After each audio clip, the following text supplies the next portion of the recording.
தேவையில்லாம ஏன் பசங்களை கஷ்டப்படுத்துறீங்க? மானஸ் கஷ்டப்பட்டா எனக்கு என்ன வந்துச்சு? அவன் என்ன என்னோட பையனா என்ன?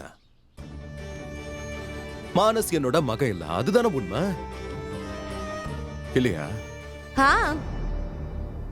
அதுதான் உண்மை. ஆனா அந்த கடவுளுக்கு நன்றி சொல்லி ஆகணும். ஏன்னா மானஸ் உங்க பையன் இல்லல. அவன் என்னோட பேச்சு எல்லாத்தையும் கேக்குறான். எது தப்பு எது சரின்னு அவனுக்கு தெரியுது. உங்களை மாதிரி தேவையில்லாம மத்தவங்களை கஷ்டப்படுத்த மாட்டான். ஏன்னா மானஸ் அவனோட அப்பா மாதிரி. அதாவது யுவன் மாதிரி.